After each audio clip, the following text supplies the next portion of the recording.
We're now ready to start visualizing the data, which of course is the fun part. Rather than looking at lots of numbers, we can look at some graphs and see what we've got. Throughout this course, we're going to be using matplotlib and pyplot as the main package for visualization. We may also use Seaborn a little bit as an add-on to that. There's two ways to use matplotlib.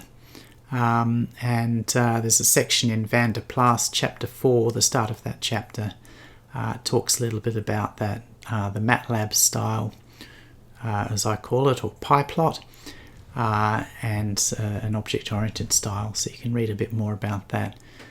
The MATLAB style mimics the approach in the MATLAB language, and the MATLAB language really revolutionized data visualization through its power and simplicity.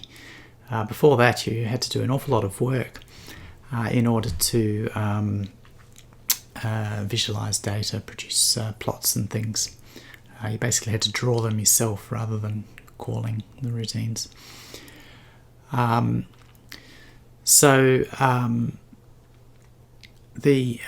pyplot that we're going to be using, the MATLAB style, does effectively the same thing as the object-oriented style, but it's a little bit simpler in that it hides some of the detail. Some of that detail can be useful if you want to do more demanding plotting tasks. So we'll see both in this course, but we'll start with pyplot.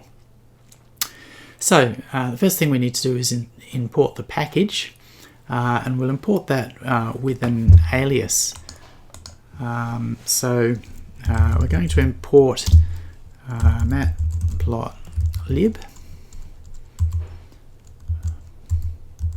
pyplot. Now, so that we don't have to keep typing in that each time, we're going to import it as plot, so as plt plot. So for those who haven't seen this structure before, this sets plot here up as an alias for the pyplot package within the matplotlib library. Okay, so for now on we can access it just by using plot. Before we go any further, I'm just going to ensure that we've got an up-to-date copy of our code so far. So I've included here a summary of the code so far. Notice here that I have used the alternative method for opening a file. So I've used the with open as file, and then file then contains the pointer to the file. And as I said, that saves you the trouble of remembering to close files, because the files open only for as long as that with statement it remains within scope. So then we've split the lines at the new lines. We've stripped the header field off, the ABS header field. We've converted our numbers to ints, and we've now I've got the wrong thing here, so let's just put num people.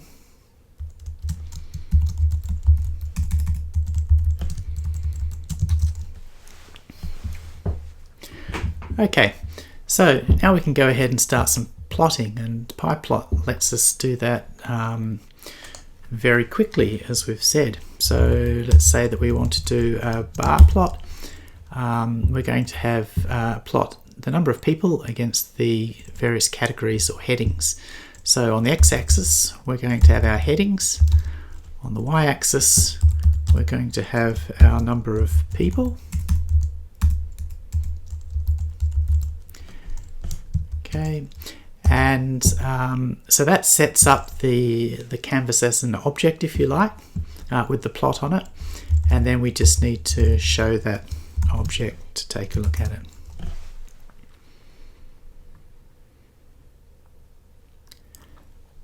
Okay, so very quickly we can generate a bar plot.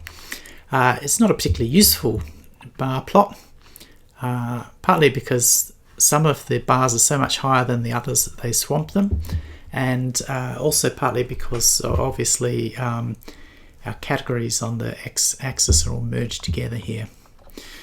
So we can start to address this by doing a bit more cleaning and selection, and as I was saying earlier, the data cycle is not linear, so the more we look, the more we find that we need to clean our data and improve our design.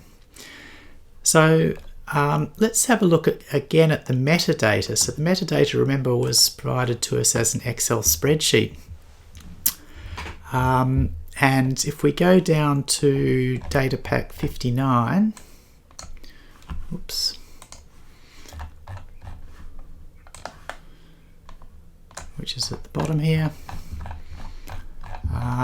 then we can see what the fields are. If we can get there.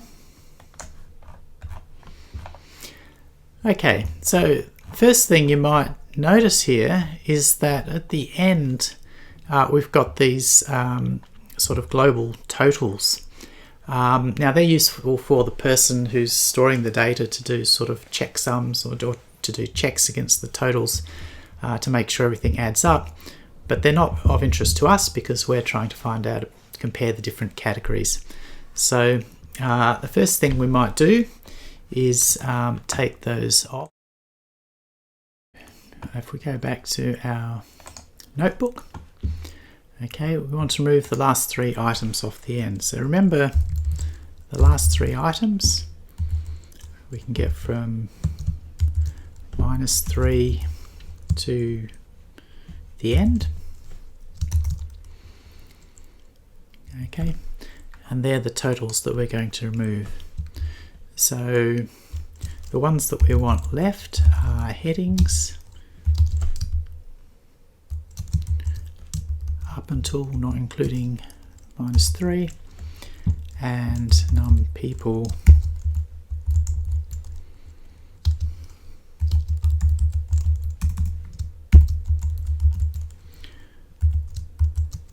up until including -3, and let's just check the length of headings. Okay, so we started with 108 in each, and we're down now to 105. We can go ahead and plot again. So plot.bar headings num people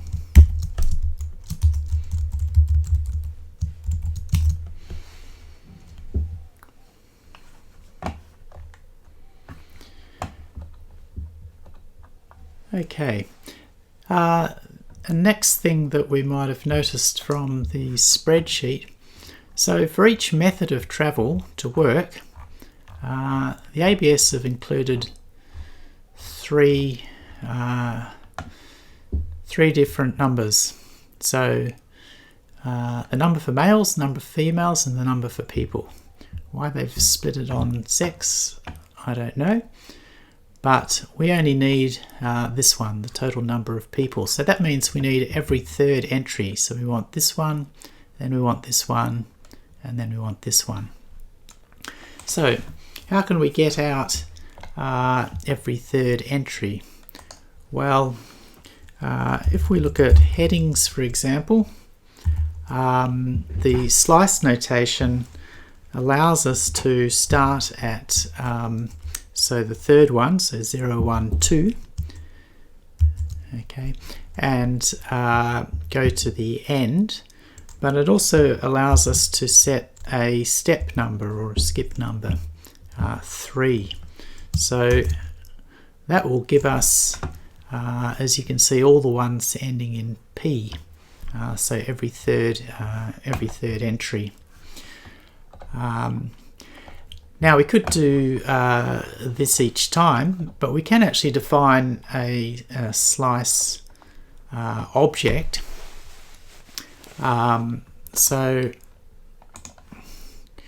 we can say the ones we want. I want to slice from 2. We want to go to length people, and we want every third one. So that actually creates a slice object, and then instead of typing in the numbers that we want each time, we can just reuse that slice object. Okay, so then we can say headings equals headings wanted. Okay, and actually we're going to give that a new name. I will just mention up here, so in the exercise sheet, when I've talked about sorting, I've suggested that it's often a good idea to use a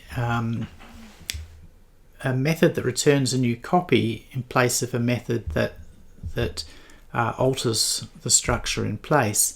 There's no hard and fast rule about that, but just remember that because in an interpreted system like the Jupyter Notebook, it's remembering all of the variables. So it's a little bit different to something like if you used last year, the environment for the previous course. If you're running Python from a command line or something, where each time you're running all of the code. So if I run this one here and I take 3 off and go down to 105, and then I go on to do something else, and then I realize I've made a mistake, say, and I come back here and I run it again, then it's going to take another 3 off and I'm going to be down to 102, and so forth. So that's just a common source of errors that I just want to sort of alert you to, in case you're having problems with your own code. So this time here, I'm actually going to define a new variable, travel headings, and then travel people.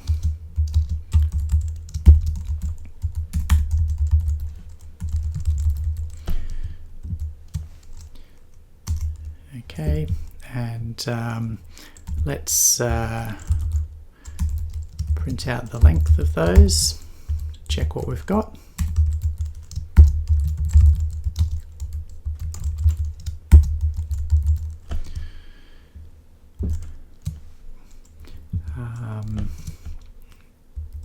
And maybe we'll just have a look at the travel headings as well.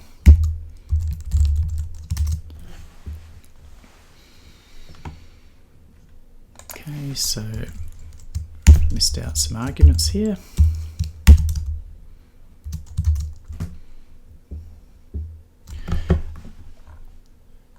Okay, so we've now got 35 of each, which is around what we would expect from taking every third one, from 105, and I've just listed them out here. So they're as we expect. So each one of these now just refers to one mode of travel. So it's got the total number of people for one mode of travel. Okay, so we can plot that again. So we've now called that travel headings, travel people.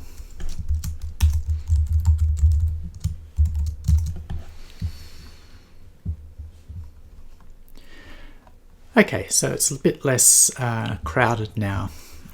We've still got the case that we've got some particularly high ones that are swamping the rest to some extent, and it's still the case that we can't read what's on the x-axis here. So let's address that. So to see how we can change that x-axis, we'll have a look at the matplotlib documentation. So that's something that you might want to refer to quite a lot. We'll have a look at the pyplot. Remember I said there's a pyplot API and an object-oriented version or API. Let's look at the pyplot reference, and you can see there's all sorts of and again, these are not the kinds of things that you can memorize. The ones you use often, obviously you will, but other things you need to look up. There's very many of them. So what we're going to look for is for our ticks. So there's the labels that we have along the bottom of the X, or of the axis, is what it calls ticks. And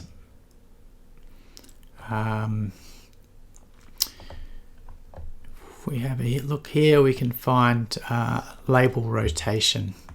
Okay, so what we're going to do is rotate those labels up to 90 degrees so that they don't write over the top of each other. Okay, so technically the ticks are these little intervals along here, and these are the labels of the ticks that we want to sort out. So let's take this one that we had and copy it.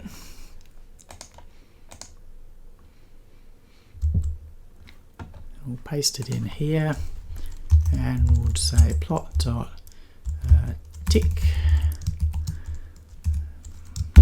params axis x label rotation, and we'll rotate it at 90 degrees.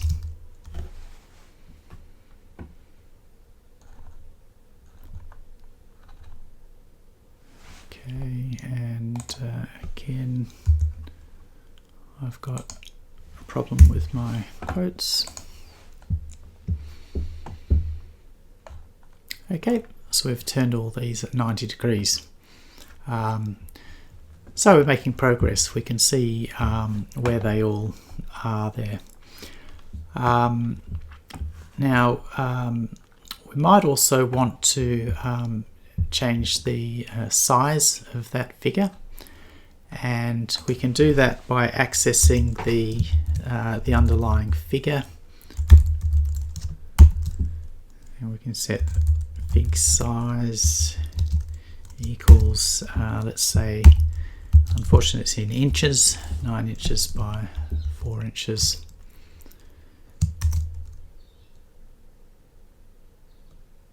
Okay, and it's reduced the size of the figure, so we can set that to whatever we would like. Okay, so there's some other things here which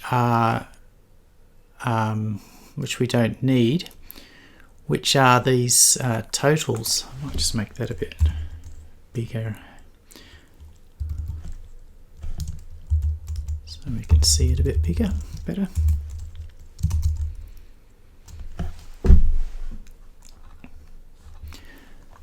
Okay, so you can see in here that there's some totals here. So one method, so this is all where you're taking one method of transport.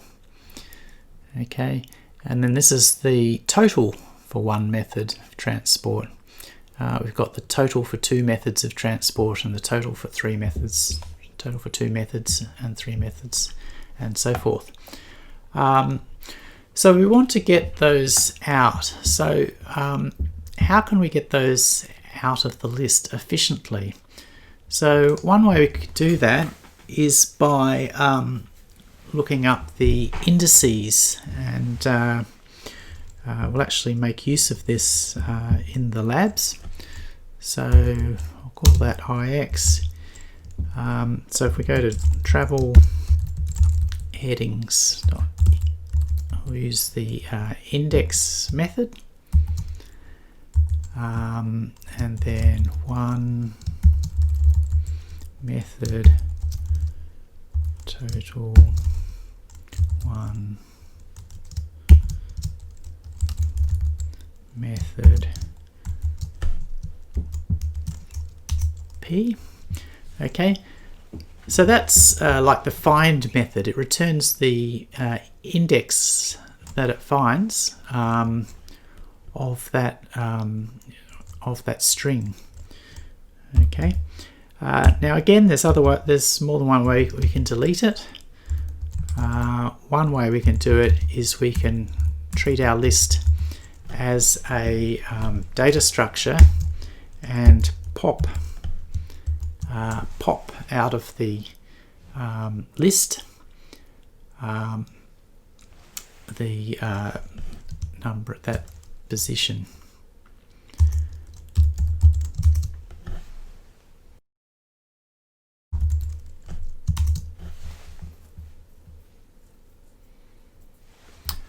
Okay, so one method total, one method p is this really tall one here.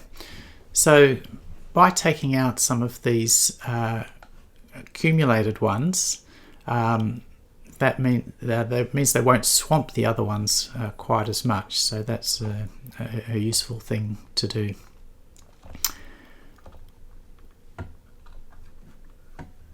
Okay, so now just rather than typing this one out, let me just... Okay, so all I've done here is done the same thing for the other ones. So I've popped out two methods total, and popped out 3 methods, etc.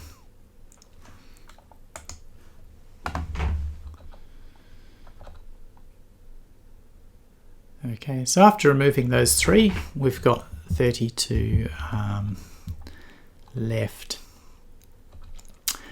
Now I've got a note there. How kind has the person who came up with these headings been on subsequent users? You know, what if you wanted to generate a loop to remove them rather than typing each one separately? And actually, if you have a look at this, you can see that there's a fair bit of... where's an example? Okay, so here we've got 2 methods bus ferry. Here we've got 2 myth trim, and so on. So they've shortened the names. Sometimes they use methods, sometimes they use methods other. Okay, so they've saved themselves 1 character here and 1 character here, and it makes life a bit harder for anyone else who's trying to run some kind of automated process on these. So I've just put a little bit there that when you go and work at the ABS, think of us users further downstream, and be kind. Okay, so there's still some other things in there. So those were the overall totals, but there are things like 2 methods train tot, 2 methods train. So there are things like these ones in here, which are again sort of intermediate totals. So one thing that is consistent here is that tot is used in all of the totals. So we can take advantage of that and write some code that removes, rather than doing all these separately, we'll write some code that just goes through automatically removes them. So here we've got So here I've written some new code that summarizes everything so far, plus removes all those totals. So again, with opening our file, splitting the lines as we did before, removing those original ABS codes. Okay, I've set up a slice to get every third entry, so it just gets the ones with the P's. And then I've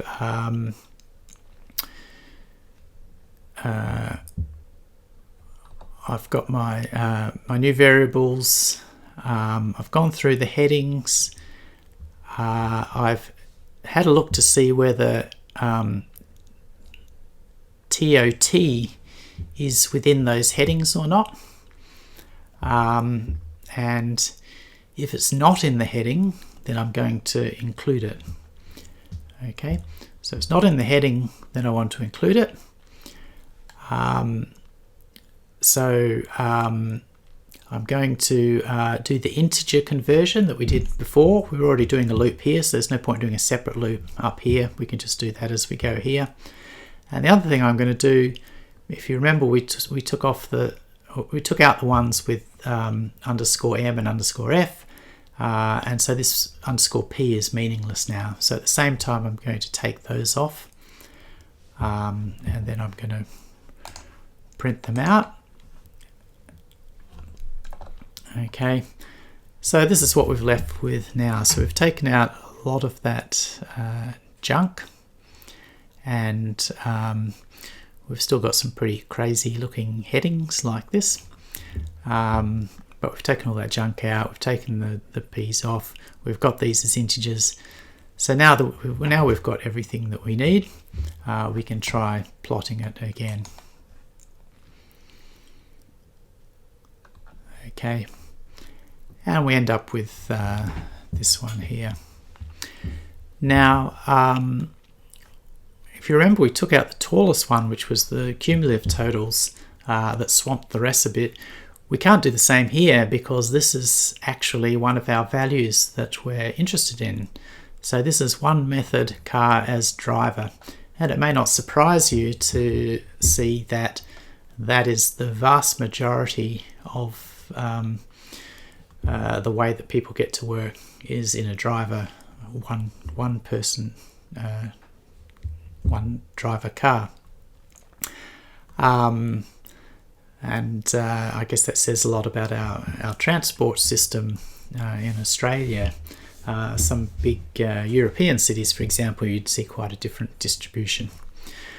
So we will come back and look at that a bit more, how we can reveal some of these other ones a bit better. Before we do that, I just wanted to enhance the graph a bit more. So if you're actually producing something for your company or for your website or whatever it is, you want it to look a bit more professional than this. So you'd also want to put in, you'd want to label the X and Y. You should always label your X and Y axes.